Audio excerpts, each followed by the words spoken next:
So இவங்க police வந்து என்ன பண்ணுறாங்க, அந்த ரெக்கார்ட்ஸ் எல்லாம் தூசி தட்டி எடுக்கிறாங்க. எடுத்து அந்த பெண்ணுக்கிட்ட காட்டும்போது ஒரு ஃபோட்டோ கரெக்டாக மேட்ச் ஆகுது. ஆமாம், இவன் தான் அந்த பெண்ணு சொல்கிறாங்க. போலீஸே அந்த இடத்துல அலறியிருக்காங்க. ஐயோ இவனா? சரி, ஐயோ இவனான்னு சொல்கிற அளவுக்கு என்னன்னு பார்த்தோன்னா, இன்னைக்கு கேவலமான விஷயம் தமிழ்நாட்டில் நடக்கிற குற்றங்கள்ல முக்காவாசி பேர் மேலே எடுத்து பார்த்தோன்னா கிரிமினல் ரெக்கார்ட்ஸ் இருக்கு ஏற்கனவே.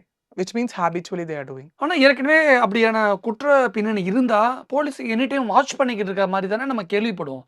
அப்படின்னா பழைய குற்றவாளிகளை இப்ப கண்காணிக்கிறதே நிப்பாட்டிட்டாங்களா? அப்படின்னு பார்த்தா ஞானசேகரன் ஏன் திரும்ப அதை பண்ண போறான்? ஆ.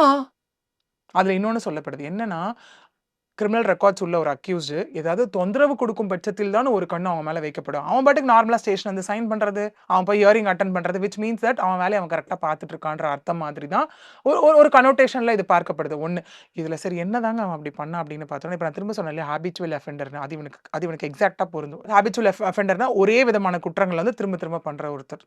அதாவது அந்த சீரியல் த்ரில்லர் அந்த கிரைம் எல்லாம் பண்ணுவாங்க இல்லையா, சீரியல் கில்லர் அத ஒரே விதமா இப்போ சைக்கோ கில்லரா? தீரன் மூவி பார்த்திருக்கோம் இல்லையா, அது வந்து எப்படின்னா ஒரே பாணியில இது வந்து கொள்ளை நடக்கிற ஒரு விஷயம், தேவைப்பட்டால் வந்து கொலையும் நடக்கும் அந்த இடத்துல. இவன் வந்து இந்த மாதிரி பெண்கள்ல வச்சு அந்த சைக்கோ கில்லர், செக்ஷுவல் விஷயத்துல சைக்கோ இந்த ஆளு.